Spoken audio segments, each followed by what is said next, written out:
The reason why social anxiety is so hard to overcome, in my opinion, in my experience, is that no matter what you do, you are consumed by shame.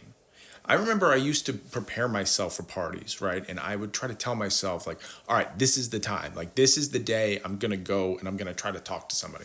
And then I'd get to the party and I'd be so overcome and frozen by fear that I wouldn't do anything. I would just sit in the corner and do nothing, right? And then I would get home and I'd be hit by this overwhelming shame because I didn't do what I said I was going to do. I didn't step up. I didn't do the courageous thing. I would feel weak. I'd feel pathetic.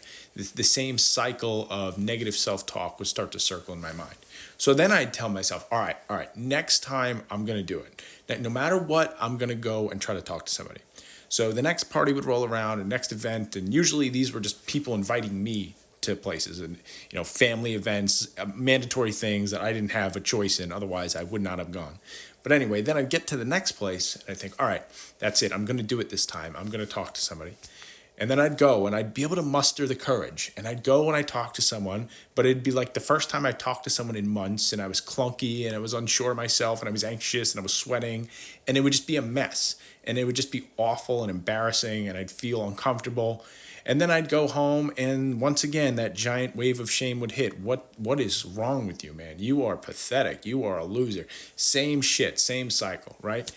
And then even if it went well, even in the rare circumstances where the situation would go relatively well, it was like I couldn't believe it. My self-esteem was so low, I didn't buy it. And I often thought that people were just trying to be nice to me, that they were just trying to placate me, and they almost like they had pity on me. So then I'd feel shame for that. I'd feel embarrassed about that. Oh, they're only being nice because they know that I'm shy and I'm awkward. It's like no matter what you do, when you're that low, you can't win. You can't escape it. So the cycle it never ends.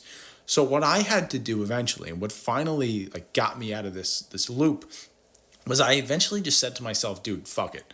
Like, as long as I'm trying, as long as I'm doing something, as long as I'm doing something hard, that's enough. I don't care how it goes anymore. I don't care how it goes. I just need to go, and because at least I could have pride in that. At least I didn't have to feel ashamed of trying anymore. I just have to try, even if it doesn't go poorly, even if it doesn't go well. And what this did for me was this basically eliminated any expectations I had. I didn't have any expectations anymore.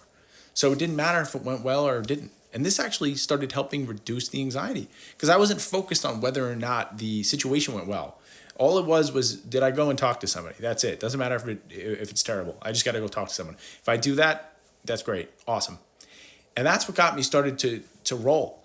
And I started to make progress because I started realizing like I'm putting myself in a trap where no matter what I do, I can't win. So I got to change the game. I have to make it so it's possible for me to win. And that's the way it's possible for you to win.